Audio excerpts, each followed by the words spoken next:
was reading a book that had some pretty neat quotes, and I don't usually have notes.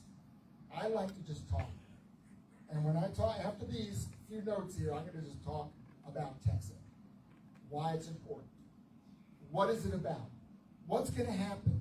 How does it work? What does the bill say? And then I'm going to leave lots of time for questions, because that's where we get a lot of the information out. But these were just too good. We all know what's going on in our country. We all know what happened the last 4 years. We had a president that loved America. That's right.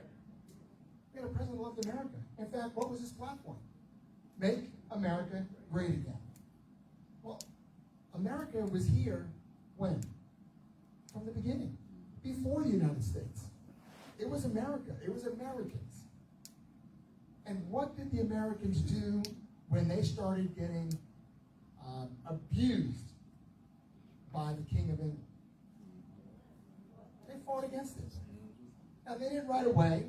We're in the situation right here in the United States.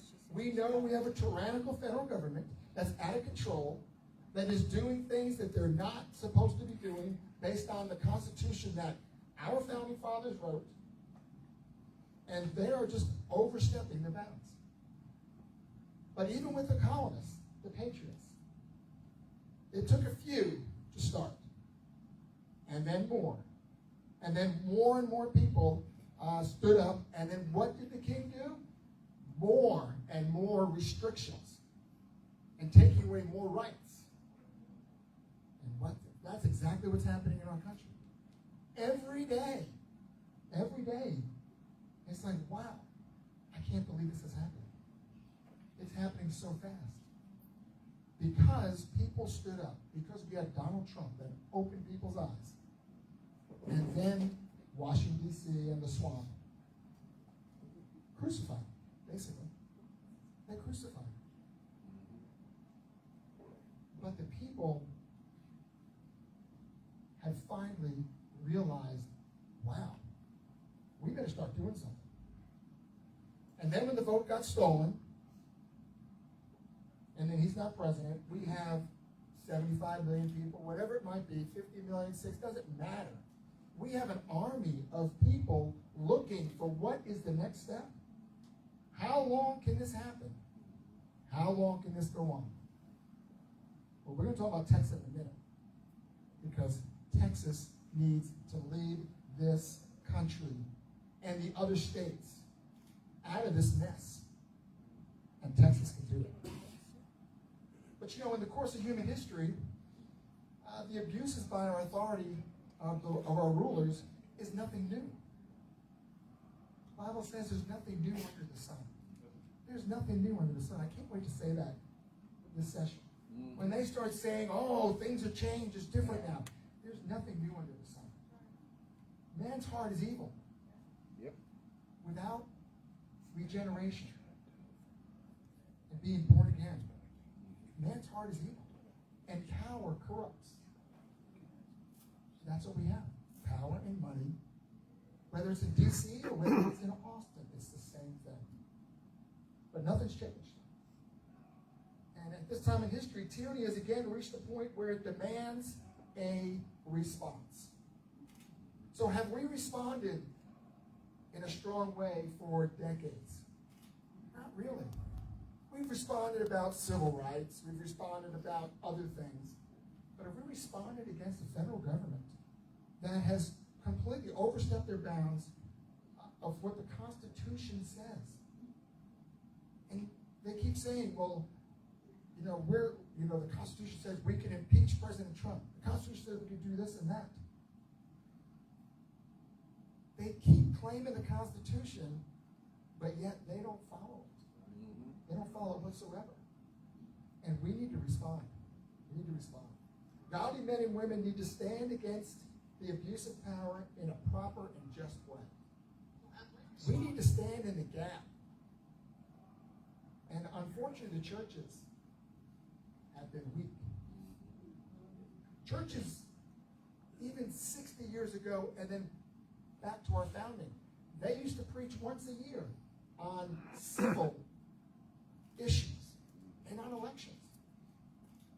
I mean, God's word talks about what our principles are for our leadership.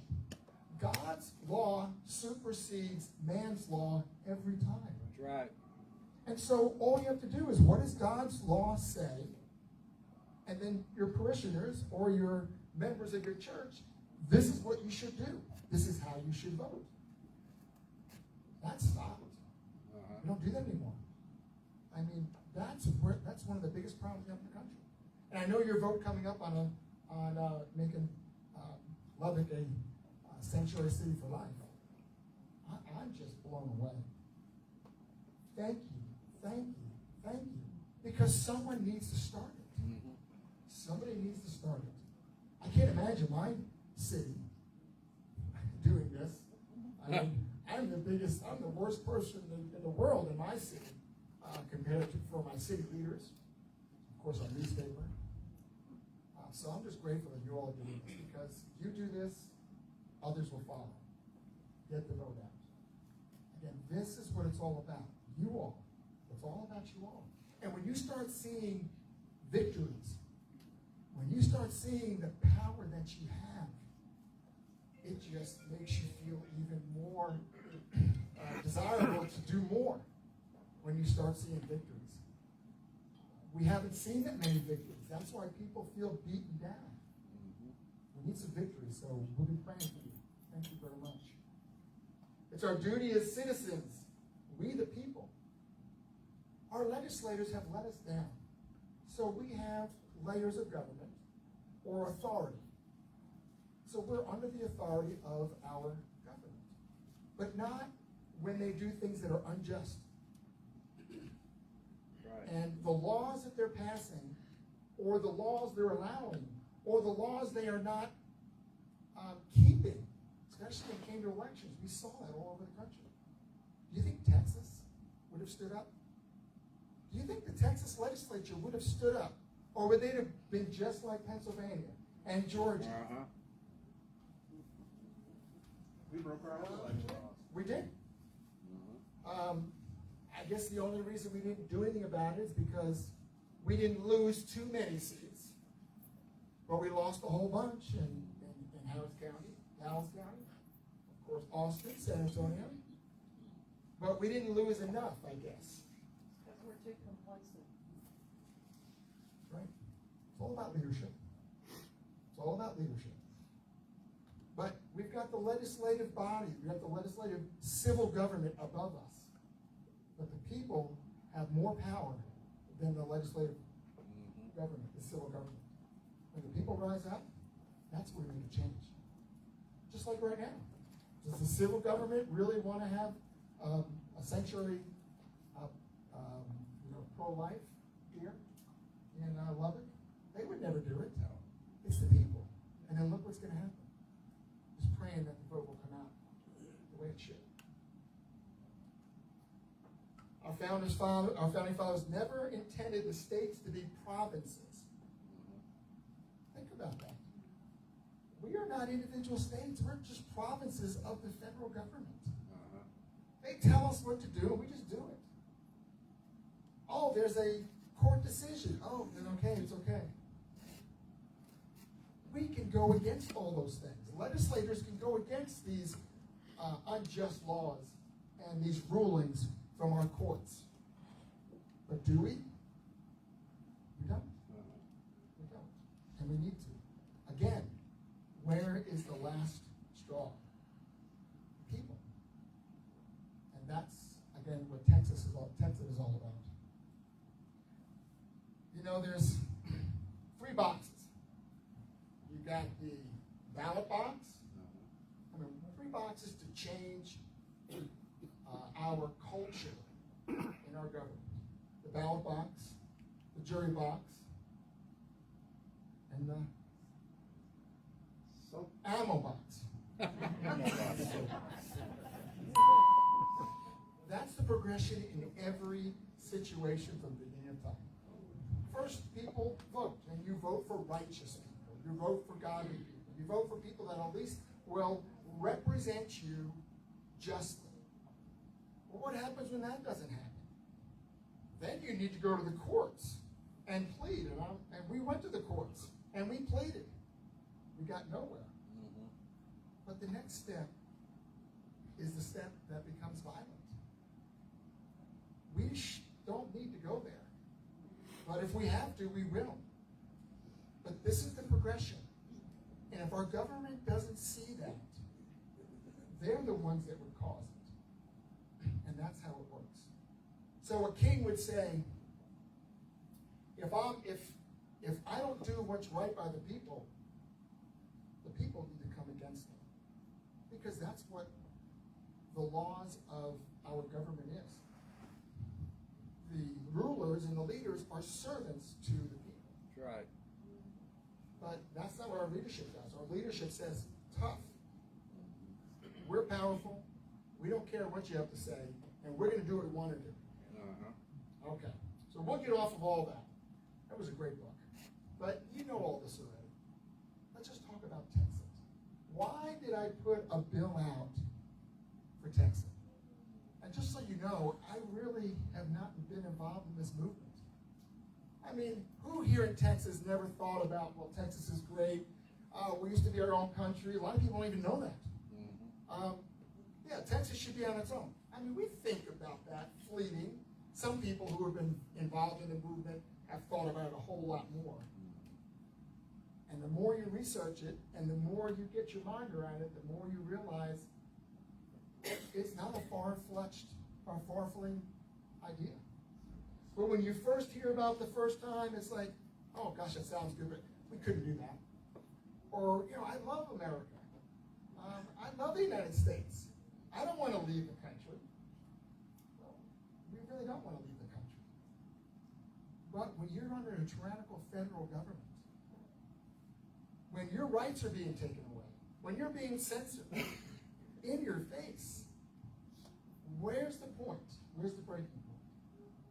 And then what state has the ability to truly do this? Not because we have any special rights. So we have no special right to secede. That's kind of a myth. Every state can secede. And they keep saying, oh, there's a Supreme Court ruling back in 1865 or whatever that put an end to it. Well, is the Supreme Court final law? Is that even law? It's a ruling. Can it be overturned? Of course. Are Supreme Court rulings perfect? Of course not. Have they ever been overturned? Sure they have. Look at Roe versus Wade. If it couldn't be overturned, then why are the Democrats so afraid of it being overturned? And yet there's so many people saying, oh, you can't overturn that Supreme Court ruling in 1865, White versus Texas, or whatever it is. Yes, it can. So don't let anybody tell you that it can't be done. But we don't necessarily have a special thing in our Constitution for Texas that says that we can secede. What we have in our Constitution is, I'll give it to you right here. All political power is inherent in the people. This is the Texas Constitution. All free governments are founded on their authority and instituted for their benefit, the benefit of the people. The faith of the people of Texas stands pledged to the preservation of a republican form of government and subject to this limitation only. They have at all times the inalienable, God-given right to alter, reform, or abolish their government in such manner as they may think expedient. That's the Texas Constitution. And people want to try to tell you we can't leave. It's the people. It didn't say anything about the legislature. It's the people. So we don't have to be afraid of this. Especially my bill. My bill is not to vote to leave immediately. Now, a lot of people want to leave. I do. But that's not smart. What's smart is we got to get people's attention. We have to get our government's attention because they are really slow. They don't like risk. They don't like to really listen. They don't like the status quo. They don't want change. And so they're the problem. So the vote would be if the legislature passes my bill, it allows the people to vote. So the bill is basically let the people vote. If the people vote, they're voting for the right, or they're voting to force the Texas legislature to basically come up with a feasibility study on, is it feasible for Texas to leave? Where's our money going? Are we putting more money to the federal government than we're getting back? How is Texas spending your money? Can Texas take care of Texas citizens better than being in the United States, paying federal taxes and all the overabundant regulation? I don't know if there's any school teachers in here, but if you're a school teacher, you should love this. The regulation coming from the Department of Education, the regulation just being poured on schools, so the teachers just can't even teach. They're professionals, and they're not allowed to use their gifts and talents. They're told exactly what to do, how to do it, when to do it, and keep your mouth shut. Right. Yep. But you know, they don't really have, they've been kind of brainwashed by their school boards, by the Texas Association of School Boards, by TASA, which is Texas Association of Administrators, by the superintendents, I mean, all this bureaucracy. Then you lay the federal government. So if this passes, and you all vote, and it passes, it forces to have a study feasibility on can we leave. And then we review everything, whether it is military, border, currency, regulations. You know how big the Texas Constitution is? Anybody know how big it is compared to the U.S. Constitution? The U.S. Constitution, say it was 20 pages. Just say it was printed out 20 pages. The Texas Constitution would be 800. Wow. It's changed every year. Every election, we have constitutional amendments. I mean, it's just crazy. Just think if we could just change that and make it like our founding fathers had. A constitution for the people, by the people. A constitution that's truly moral and just and virtuous. The whole world would just, the whole world want to come here, so we have to close our borders.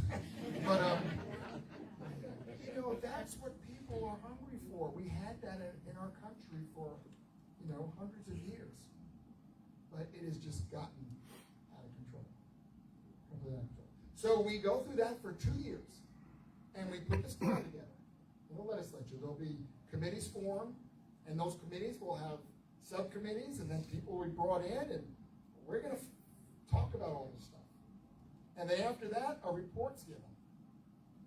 And the report will say, hey, this would be a great deal for Texas. These are things you have to work on.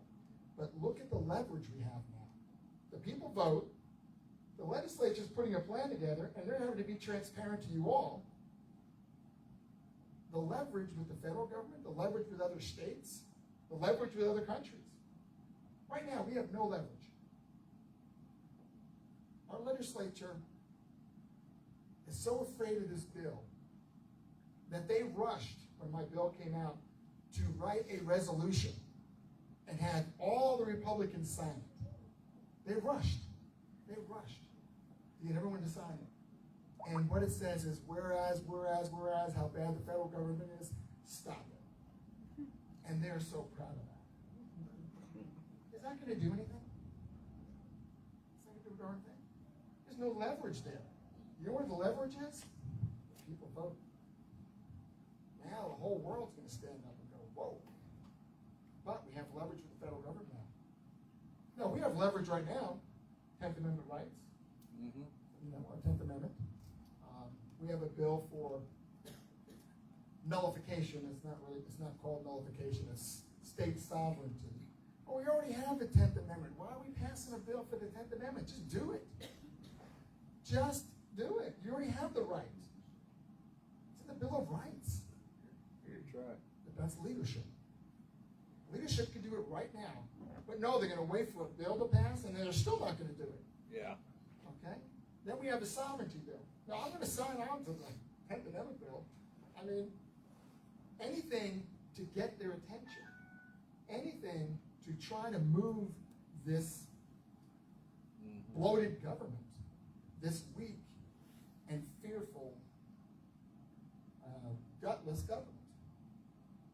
And the sovereignty bill, that actually is a little bit better, because it's gonna force committees to make sure that we review regulations and all sorts of things that are being placed on Texas by the federal government. And then we decide yes or no. And then hopefully our leadership will follow through. So that's not a bad bill, but we already have that right. We can do that right now. We can do that right now. Texit has leverage and power because the people voted for it, not the legislature. That's the big difference. The legislature votes for something. Oh well, they did it, wasn't you. So they can decide whether they want to follow through. If you vote for a bill, now they don't have that way out. So that's why it's so powerful. Plus, the Texit bill is long-term. We've got short-term things to do. Ballot box, elect more good people. Ballot box, vote for this. Ballot box, local elections. City, county, school board. Ballot box. Is ballot box, though, going to change the culture in Austin? That could take a long time. Is the ballot box going to change D.C.? What if we elected 50 really good congressmen? Would that change D.C.? No, the power people are already there. They control everything. Same thing in Texas. But we still have to do it. We got to start right now, and we have to do everything we can. But Texit is so important because it's the long term, it's the plan, and it gives us leverage, and it's because of the people. That's why the Texit bill is so important. And that's why most of the legislators are so afraid of it. And it's something to be, there's no fear in it whatsoever. There isn't even a mechanism that forces the legislature to leave the union. They can't. It comes back for another vote, which is where it should be. Because you all want to know, where's my Social Security going to go? Where's my husband and my son and my daughters in the military? What happens to their pension? What happens to them? You know, all these questions. We have most of the answers because people move and live in other countries and they already get a lot of those benefits. But when you vote and we have leverage, now when we negotiate this, if we do leave, now we have great negotiating positions to get even a better deal. What about all the debt? We just need to add, another $2 trillion just in one swoop? I mean, our debt is just tremendous. So we'll just tell the federal government, we'll pay our portion of debt when you pay yours. By that time, Texas, we got the resources. We own 95% of our land. We've got Texas spirit that would be unleashed. And then we make sure who comes in here, we have to be careful because we can't take everybody right away. Unless we start taking over other states. But you know, all that's in the future. All that's in the future. First things first, Texas needs to leave. And Texas is the only state that can really leave. And the other states are waiting for us, just like the rest of the counties and cities are waiting for you. I mean, this is powerful. This is powerful. So just remember, when people try to tell you you're not patriotic if you're in favor of this bill, to force our Texas legislature to show where all the money's going. And to be transparent about, hey, can we take care of our citizens better? How about Democrats? I already talked about, Department of Education. No, teachers. I'm not saying all teachers are Democrats. I'm saying a lot of them are. But, you ask a Democrat, if you have a Democrat family member or friend or whatever, why would they be in favor of Texas?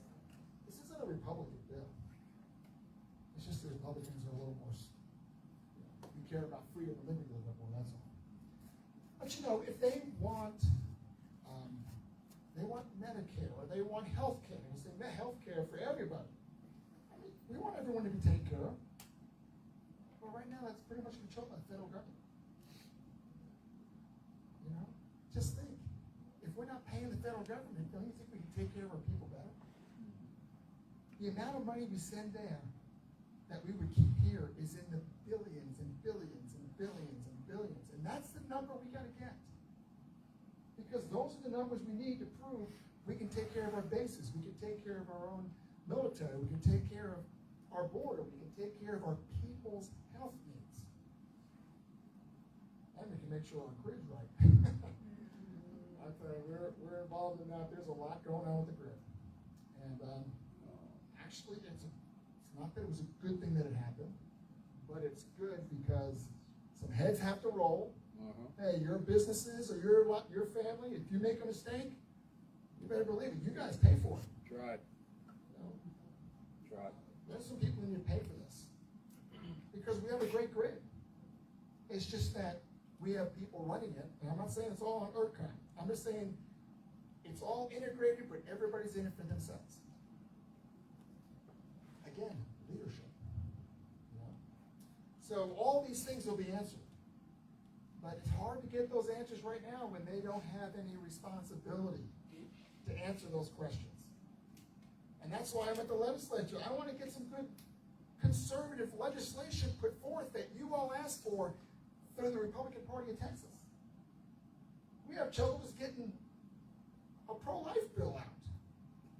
Yeah. That shouldn't be the case. No. But they don't have to do it. They, being leadership, does not have to do it. They got the session already planned. They know what they're going to do, what they're not going to do, basically. There's a few surprises, but not that many. And again, because they don't have to. But with my bill, it's the people forcing them to do it. And it's a huge benefit to the people of Texas because they're the ones that voted, so they have skin in the game. You all have skin in the game with your tax money, but you have a voice. Let's have skin in the game and a voice. That's what we really need. So don't let them say you're un-American because America was here before the United States. Don't let them say you're not patriotic because then they have to say our founding fathers and whoever fought in the Revolutionary War was not patriots. How about the Alamo? Yeah. Were Alamo defenders? Were they patriots? They were all Americans. Actually, there was a number of people from Europe that just came. Yeah. But the majority were Americans from all over the country. They were Americans. And the people in Texas were Americans, basically. I mean, there was Hispanics and Mexicans. But they were Americans. And they fought against tyranny. America has been here a long time.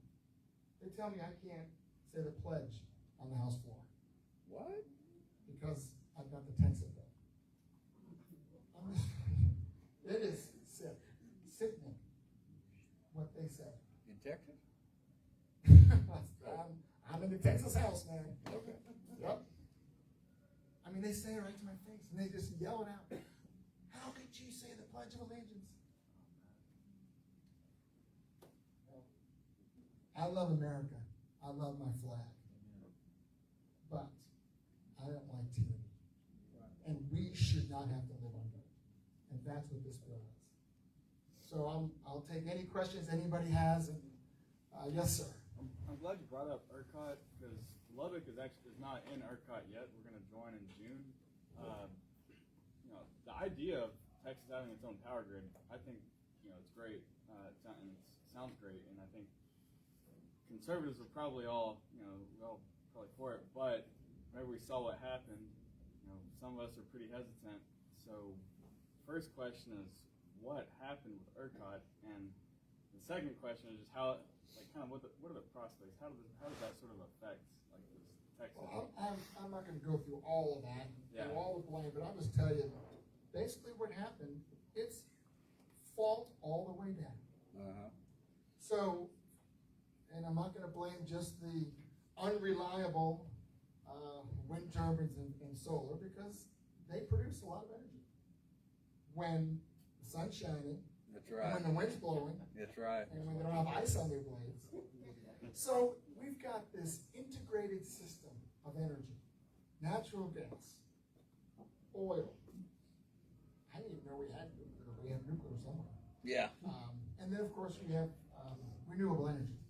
Okay? So we have all this stuff. We've got a lot of subsidies in renewable energy, so they're building a whole bunch of that stuff. And then they're putting regulations. You got to buy that first because we want clean energy. Well, you produce those windmills, what does it take to produce those things? Maintain them, dispose of them. I mean, you go on and on. How far away those are from where the people live? Yeah, I mean, no one wants to live where those turbines are. I mean, some people live near them, but right. there's so much that's not clean about it, but that's not put in the equation. But we won't talk about that right now either. That's going to come up. So what I'm saying is, you have all these different entities that are integrated. Then you have those that generate. Then you have those that produce the oil, natural gas, and the oil, and they have to distribute that to the generators, and the generators got to bring them to the providers, and the providers have to get it to the people. Well, it all kind of collapsed. So the natural gas wasn't turned on quick enough because they were getting it from the renewables. Then the renewables weren't producing, and then they shut the electricity off to the gas providers, so the gas wasn't coming through the line because they shut the electricity off there. Then the ones that are actually generating with natural gas or oil, they couldn't generate because they didn't have enough flow, they didn't have enough volume, so they couldn't generate enough. Right. And so that's where we had some of the shutdowns and the things that froze because they weren't running as they should. They kept getting shut down. But this isn't our first snowstorm. No, I This get isn't our it. first ice storm either. Right. It hasn't ever happened. No, I know, you're exactly right. Never happened like this. And the point is, you don't have anybody really responsible except for who's ever overseeing the whole thing. Right. That's it. And who's letting everybody make their money off of it without having a commitment to the system. No one's got a commitment. They're gonna do what they need to do, and that's it. And then depend on the next person, the next person, the next person. So there wasn't that commitment to produce. And again, you should have looked a little bit ahead. You gotta remember, we don't use that much electricity in the winter, right? Your electric bills are low in the winter. So what do these generating companies do? They shut down for remodel and maintenance and everything else. So they're caught shut down. So I mean, there's a lot of things. So all I'm saying, we don't need a knee-jerk reaction. You don't have to try to figure out, oh, that person's to blame or that one. They all are, and we gotta just get the system working together. I think they're all gone, right? CEO and the board and. Yeah, but they're not the problem. That's right. They're not the only problem. Yes, ma'am. I know that Southwest Power Pool started putting out warnings to Lubbock Utility and everybody in their grid on February 9th. And I bet you anything, ERCOT did too. But I hear more about a hurricane up here in Lubbock than I heard anywhere about watch your utilities. We've got to be careful. We've got to get prepared in your house. Not just the city, not just the state, not just the grid. I didn't hear warnings before the 15th to lower your heat. And I think we should have been told by our utility companies that the grids have been telling us there's going to be a problem. We really need to watch because this is a big storm. Yeah, okay, well, I don't wanna get into all that stuff, okay? Sorry. But you know what? The communication was poor, exactly. But why was the communication poor? Because no one's really responsible. Your provider didn't know the generating side wasn't gonna generate. Generating side didn't know that their gas and their oil wasn't gonna be there. Then you've got your generators for your wind turbines. They didn't know that they were gonna get iced and they were gonna be shut down. So how could they give you advance warning when they don't even know? Because it's not coordinated. It's there for making money. Making money, that's what ERCOT does. It's all about making money. And making money off of our grid. And they pretty much did a good job for many years, except when stuff like this happens. Yeah. So that's what we have to fix. Okay, yes, sir. I want to get back to Texit. Yes, thank you. Are you having hearings in Austin on your bill? Yes, we will. Can we know? I have, it's in state affairs right now. So this comes down to what do you all do if you are in favor of this bill being heard? We need to make sure it gets heard. So we need to contact those on the committee and say your support for the bill and ask that you want it to be heard. And the chairman is Representative or Chairman Patton. But you go to state affairs and you can see all their names and all their contacts, all their offices, and you just contact them. Besides contacting your local representative, your local senator, the Speaker of the House, Lieutenant Governor, and of course the Governor. I mean, they need to be here. I mean, here it is. A bill for Texas. For Texans to see if they can take care of Texans better than the federal government. Excuse me. We have so many, so often our governor and our leaders all talk about, man, the federal government, we can't stand them or whatever. They're not doing good for Texas. Oh yeah, what are you gonna do about it? Why don't you go write them a letter? That's all they do. Then they go on Fox News. You know? Oh, we're gonna send the National Guard down to the border. And what are they gonna do? What are they gonna do down there? Watch ICE and Border Patrol? Because they can't apprehend and they can't, take people into custody. They're not allowed to. But we do have that right if we wanted to. I was gonna say, yeah.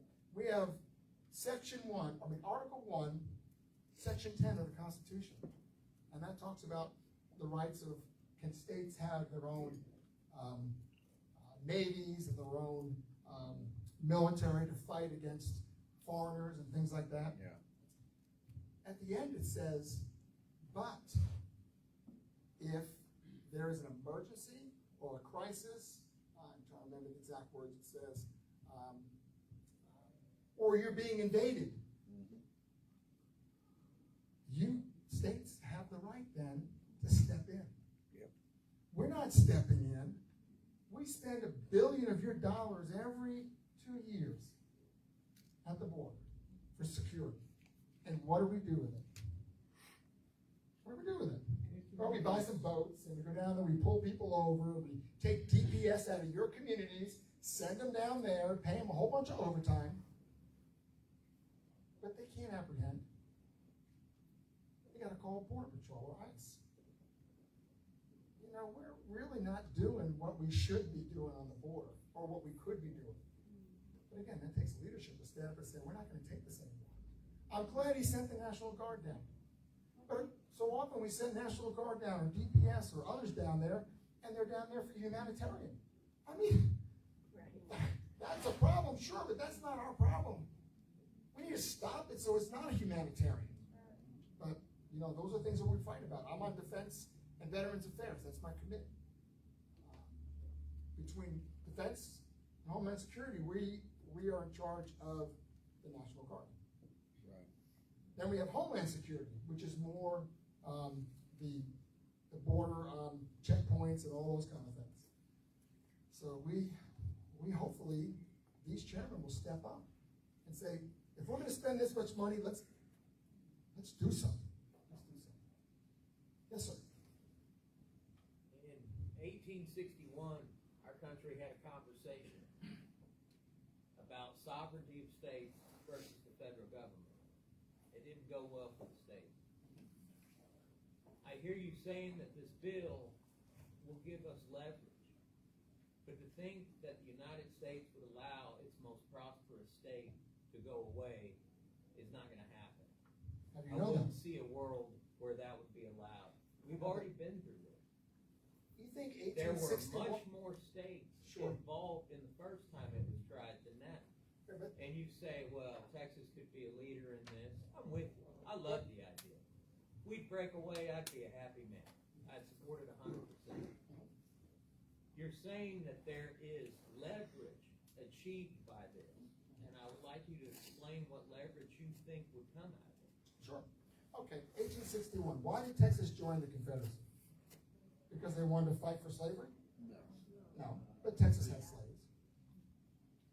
70% of the people voted to join. Texas was a different state in 1861. They weren't the 9th largest economy. The 9th largest economy in the world, they're bigger than Russia, bigger than so many other countries. This is a whole different situation right now. They joined a confederacy that was in war. We're not joining any confederacy. We're not joining any war. You don't need to. The federal government has no desire to fight against Texas. The Union fought because these states joined a confederacy and basically declared war. That's not what this is. It's a totally different situation. It's And not though. You're wait a minute. saying that. Hold on, let me finish. They voted to join and leave. We're voting to have a conversation. They didn't have a conversation. They voted to leave and join the Confederacy and fight. We're voting to have that discussion so we don't have bloodshed and war. That's the difference. Does that make sense? It does, but explain the leverage option. Because basically, if Texas were to split off, and this Wait. wonderful That's thing not that part we're of this talking bill. about. Wait. No. Leverage comes before we split off. You don't want to split off without leverage. You want leverage first. So if you have a business or you want to negotiate with somebody, you negotiate before the deal's done. Okay? Leaving the deal is done. We want leverage before the deal is done. The leverage comes with the threat to the federal government. Hey, our people voted, and we're not going to stay unless we get a better deal. That's the difference. And that's how it works in business. That's how it works with everything. That's leverage. Now, if you leave and then you try to get leverage, it's done. There is no way to leave on this bill, period. The bill says you cannot leave. But if we don't start the process of communication and dialogue, then we will never have leverage and we'll never get this thing going. And again, it could come back that it's better not to leave. Or it could be, whoa, the federal government really got their, really saw the writing on the wall, and so they're going to make some changes. I mean, I don't think that'll ever happen, but that's what this is. So I understand what you're saying, but it's totally different because there is no leaving. It is a vote for us to review our own situation, and then the federal government realizes what we're doing, and they're going to sit back and they'll just be squirming because we're not leaving. We didn't leave. They're just going to be wondering what our offer is going to be. And the offer comes from the people, not the legislature, because you got to vote again. Vote again. That's how it works. Yes, ma'am. Does your bill have a number? Does your bill have a number? 1359? Yeah. Okay. Yes, that's it. I tell you, we've got thousands of bills, and I should know my own bills. But, yes, ma'am.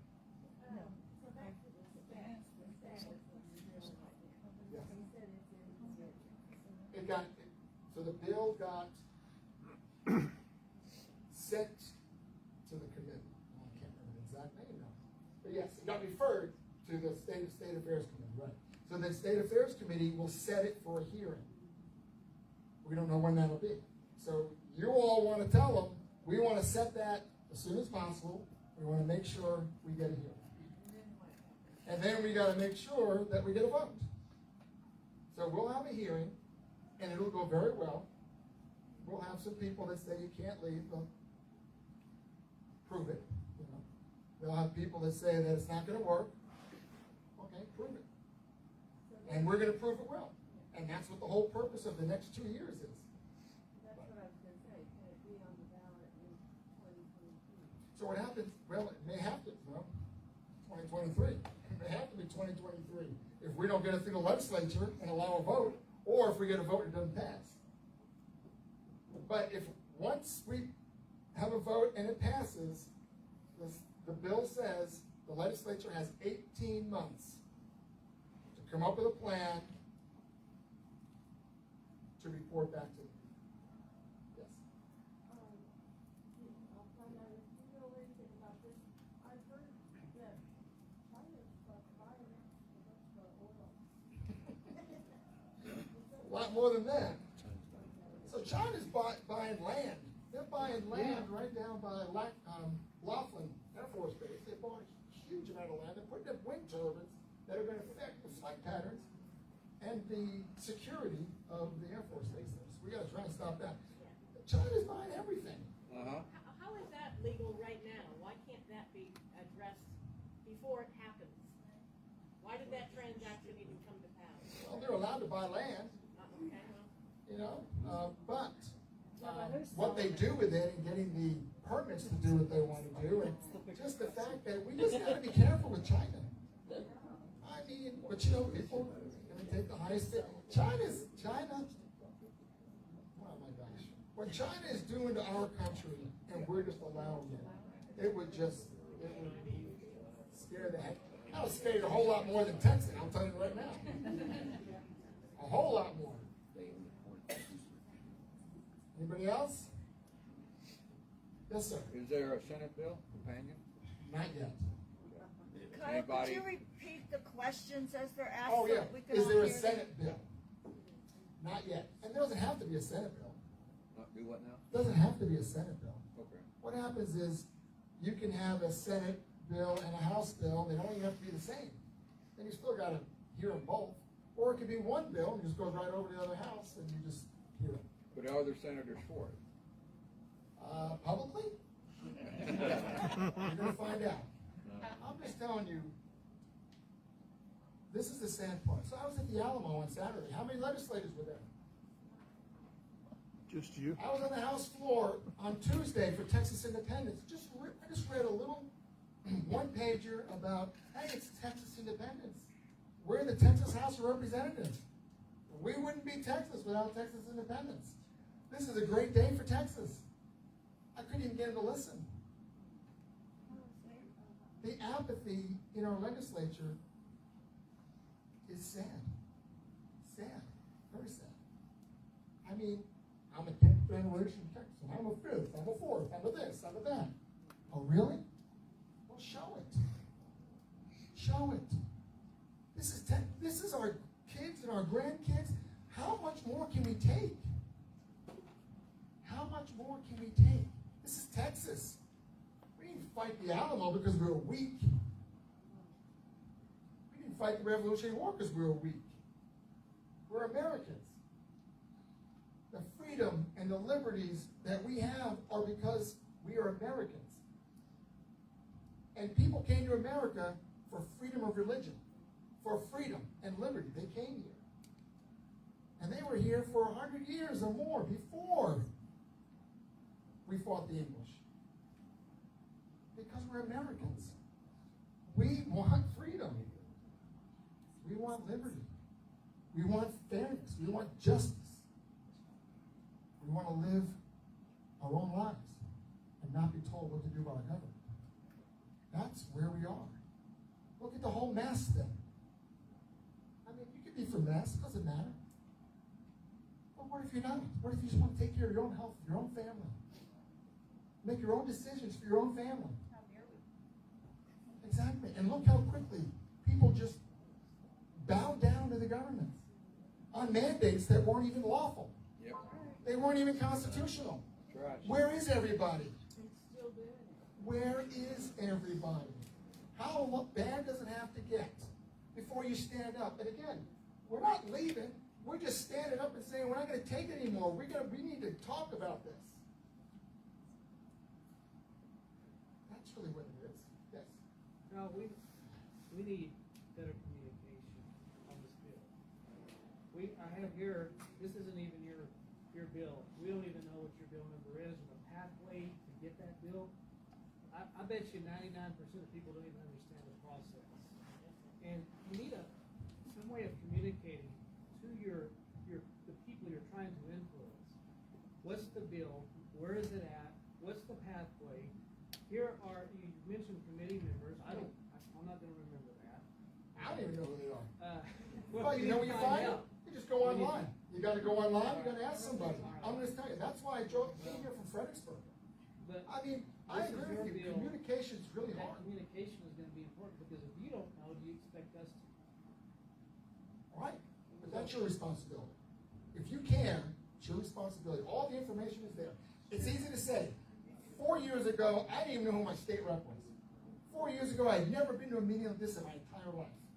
4 years ago, you all knew 10 times what I knew. Would it be helpful? to But that's have because I didn't somebody know who what to gives do. this pathway? TNM, this is Nationalist Movement, Yep. TNM.NE. Well, let's get it on some got kind of flyer or everything about it. handout. Well, Everything yeah, about it is in this flyer is something that I'm gonna address after this. Well, I'm just talking about, we're here about the Texit. let's get this on. I can give them all that. Right, And so, educate everybody. well, that's why you're in a group like this, because this group has leadership and it has communication with you all. You have that question, Fran, or whoever's in charge, you just ask them. They'll give you I don't everything. even know who to ask, so I'm glad, thank you for speaking up on that. But you're right. I mean, I tell you, that's why this is so important. This is how citizens learn how to get involved in your government. I mean, it's scary how little we know about our government. And I'm one of them. I was worse than you all. I went to one meeting and I said, holy, what's going on? Where have I been? I found out who my rep was. I didn't even know my district was. I didn't even know what happens in Texas. I just watched Fox News. And I voted. I didn't know how to find anything out. But within 10 days, I was running for state representative. So, I still don't have all the answers, but I know where to get them. I have staff. I'm a businessman. I know how to delegate. But you're exactly right. Most people really don't know the process. But it's all out there, and it's easy to say that. You go to your city council meeting, and you're going, how come I can't speak? What's open meetings mean? What is all this garbage? Why won't you talk back to me? Why can't we have a communication? Well, open meetings rules, and this and that. You're supposed to know that. You probably are supposed to know that, but I don't know that. But that's a rude way to talk to your citizens, to your voters, you know? That's what happens. And so that's why you're just fortunate. Just say if you weren't in a group like this, it'd be hard. Very hard to find what's going on. Unless you know, it's all online, but it's easier than that when you have a group like this, because they'll tell you exactly what to do. And we speak with a voice together. I've written letters individually for years. Don't get anything. And that's why I joined this, because I want a louder voice. Well, I've had a. I got the state affairs committee out here for people to see. So this is that's the website, textledge.com or whatever it is. Capital.texas.gov. Man, you go to that thing, everything's there. You can watch hearings. So I was driving to the Capitol this morning. I had the Senate hearing on this morning about making sure that churches can never be shut down in a pandemic. The government can never shut down a church. So I'm listening to it in my car, and there's the Senate hearing. You'll be able to hear the hearing on this bill from your home. You can watch everything that goes on in the Capitol in the House floor, Senate floor, or any committee hearing at your house through this site. It tells you everything you need to know. I want to go to Austin to testify. As soon as we get a hearing date, you know, then I want to go. come, sign up, and testify. Yes, sir. I'm with YCT Young Conservatives of Texas. We have our legislative priorities and agenda. I was just wondering if you have any hope for any good conservative legislation that might get through constitutional carry or anything else. Well, I'm carrying the constitutional carry bill, so I hope it goes through. But there's 4 or 5 now constitutional carry bills. So when I told the chairman, and we have a good chairman this time, he's all for constitutional carry. He may not be for it as much as I am, and it may be watered down a little bit, but we're going to get a vote on it. So I told him, I said, just get all the authors together in one room and let's communicate. We don't talk up there. It's all egos. Everyone puts out their own bill for constitutional carry. You know why? So you go back to their district and say, I put out a constitutional carry bill. Well, big deal. Just co-author one, and then people don't know the difference. If I say I co-author Texit, you think, wow, yes. And that's what you got to ask your legislators, your representatives. Not are you for the bill? I want to see a John Hancock on the bill. Whether it gets the committee or not, whether it gets passed, doesn't matter. I want to see your name on it. And if you don't put your name on it, then you're not for it. And I'm going to find somebody else to vote for next time. Because there's the line in the sand. You don't care about Texas. Exactly. I mean, you got to sign on to these bills. That's what you got to ask them. Did you co-author? Did you sign on to the bill? And you can go right there, pull up my bill, and you can see exactly who signed on and who didn't, every day. It's updated every day. So, oh, it's not, I didn't put it in yet. I'll be putting it into the office this week, and then you'll start getting the city. I'm trying to get as many signatures as I can with the bill in my hand. Once you put the bill and you hand it to the clerk, then it's not in your hands anymore. You can't go around to people and try to get them to sign on. Then people go in the office and sign up on their own. Are you still involved in the, I'm not exactly sure I need that. Not a whole lot. I need help. Yes. are you still involved in the monument protection? bill? Yes. Yeah. Now, I'm not carrying it this time, but I'm a co-author. I see that Senator Brandon Creighton will file Senate companion. Yep. Yep. Oh, we're gonna fight for I that for hope sure. we get that through. Yep. I got 2 Alamo bills too. Here we got the Alamo. I couldn't get anybody to fight with me on the Alamo. You think Texit's tough? Put an Alamo bill out. Not to move the cenotaph, the empty tomb of our defenders. They want to move it 500 feet off of the battlefield. This thing's 60 feet tall, 25 feet to the ground. It's huge. Hollow. It will They just break want to apart. move it 500 feet to make sure they get it off the battlefield so they can Why? dishonor the Well, because they defenders. want to redo all of the Alamo. They want to make it to where you pay. They don't want to tell you that it's about slavery and about racism. They want to tell you, oh, we have to move it to fix it. Oh, it's in the way. It's an eyesore. It wasn't there when the battle happened. That's exactly what they tell you. They actually plan to put It's- glass all around it. So it's just really sad. So you want to know Texas? I got more people signing on Texas than I do on automobiles. You know why?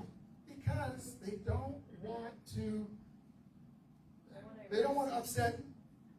Well, where's Governor Abbott on the Alamo? Nowhere. Where's Governor Abbott? Well, Lieutenant Governor came and said some things, but we need legislation on the Alamo protected.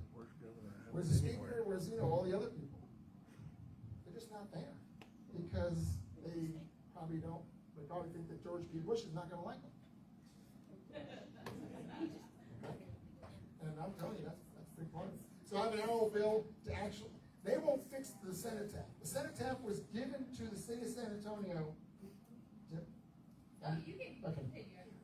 Given the city of San Antonio on the 100th anniversary of the Alamo, the same time they built San Jacinto. Okay? They gave it to the city of San Antonio with the requirement that all you gotta do is maintain it and keep it under repair. And we'll give it to you. Well, they haven't maintained it, they haven't repaired it, now they wanna move it because it's not repaired, and they think they have to move it to fix it. I mean, these people are, it's sad, so I'm gonna, and then demand to take the land, take the cenotaph away from them. Texas will take care of everything. Texas will. Question about the process. So it's been referred to the committee. If the committee votes for it, it then goes to the House to be voted on by.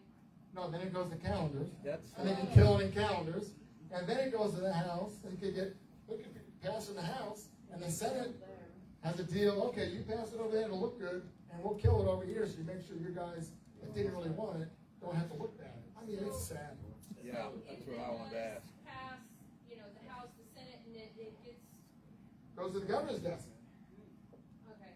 So then, how long after all those things happen would, like you said, it would be put to a public vote? Well, we have an election in November, always. Okay, but this election in November is not for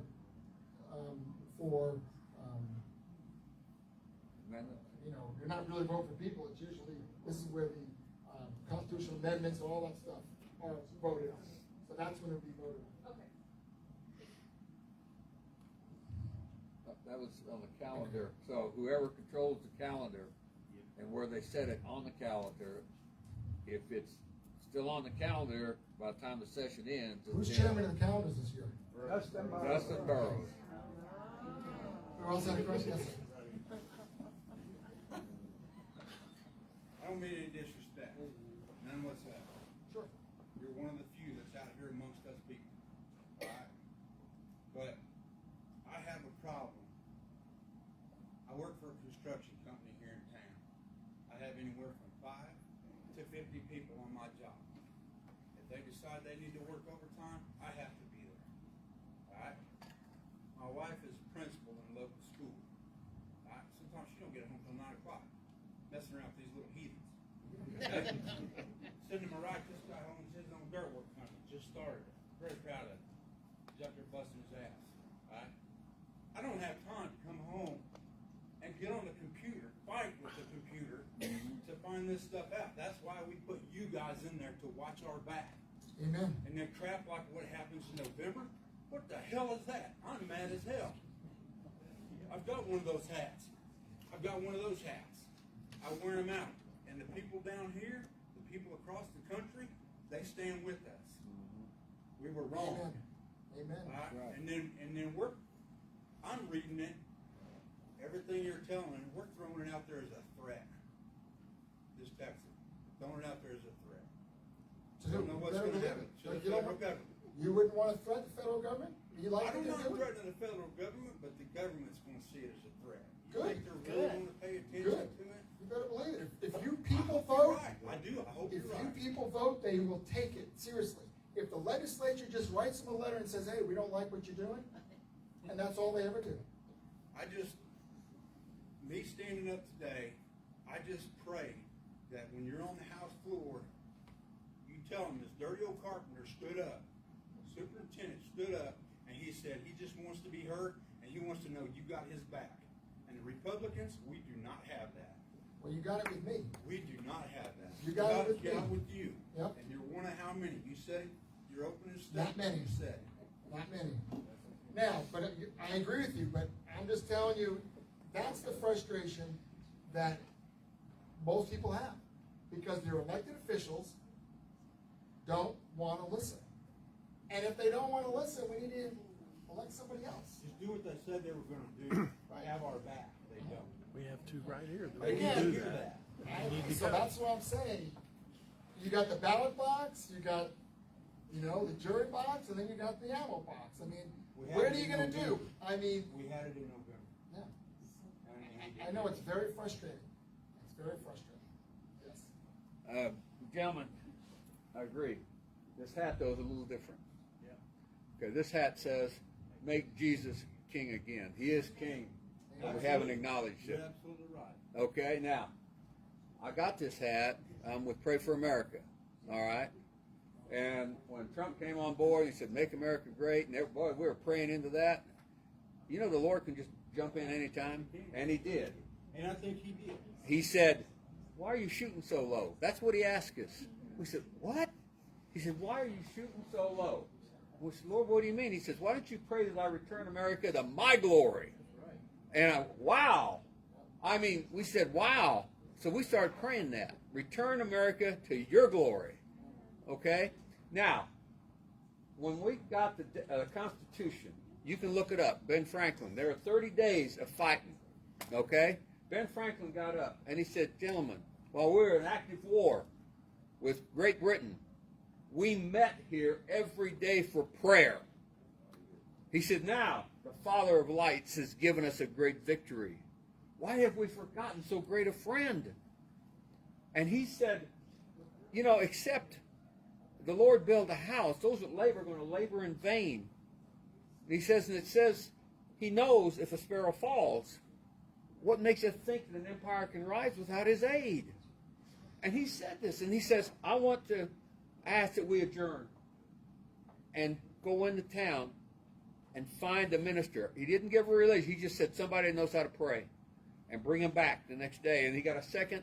They came back the very next day.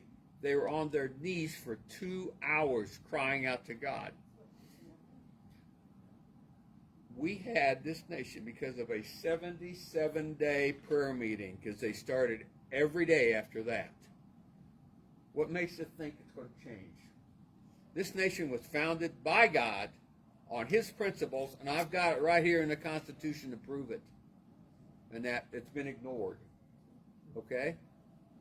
So what I'm saying is we need to, each one of us, as an individual, get before the Lord and make sure our relationship's right. And then we need to get before the Lord and start crying out, just like they did in the beginning. That is the only thing that's going to change anything. Is prayer works. And I can show you what you said. God put Trump in there, and I can show you that he is the modern day Cyrus. You can read Isaiah 44, starting at verse 24. It's like, man, like a hand in a glove. And exactly what Trump did, including moving the embassy to Jerusalem all the way down. And at the end, he called Cyrus my shepherd. A pagan king called him my shepherd. Okay? The thing is, that was written in Isaiah 130 years before Cyrus was even born.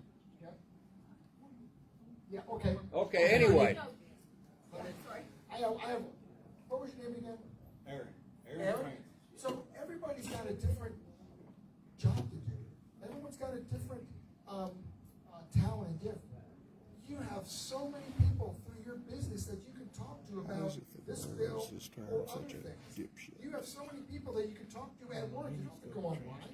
You talk to them about the values of the Republican platform, the priorities we need to pass, what we need to be voting for, all those things. You have so many people you can talk to.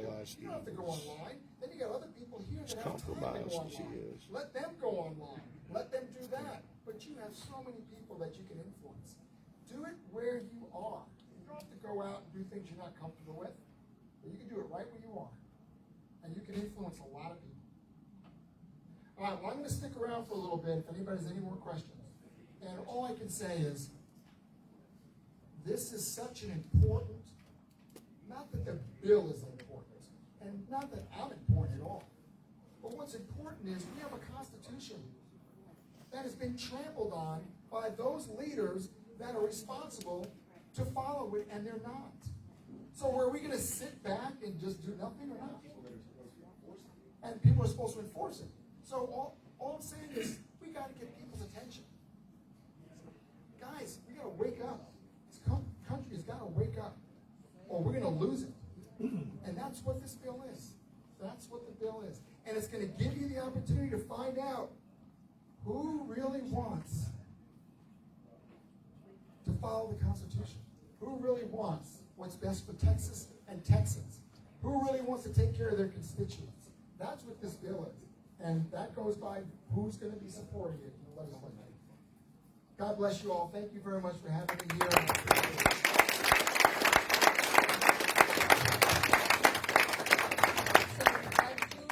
At our last meeting, we don't just get angry, we do something about it, and we have action items at the end of every meeting.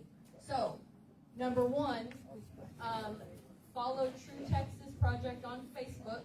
They will post all kinds of stuff about all the different bills, but we will make sure to give updates. You can also go to the website and sign up for email on the email list, and you can also stay connected with it there. HB 1359, right? Okay. Number two, this little flyer that was on some of the seats, I have extras here about HB 3. It's authored by our rep, Dustin Burrows, to rein in the powers, and it just doesn't do that. So you can send emails, call his office. Since he authored it, I'm sure he's not really going to care. So my action item to you is to reach out to a family, friend. If you have someone that lives outside of our district, tell them about this bill. We have a little bit of information about it here, and information where you can find out more about it. Reach out to somebody else and tell them about it, and then tell them they can talk to their reps, their reps about it, and voice their concerns about it. So. Dustin Burrows still needs to hear from you if you agree with us about this bill. Even though he authored it, he knows that it needs work. He knows that it needs changes, so he still needs to hear from you. I want to say secondly that since we made the video and made this flyer, 2 good bills on rating and executive power have been filed in the Senate.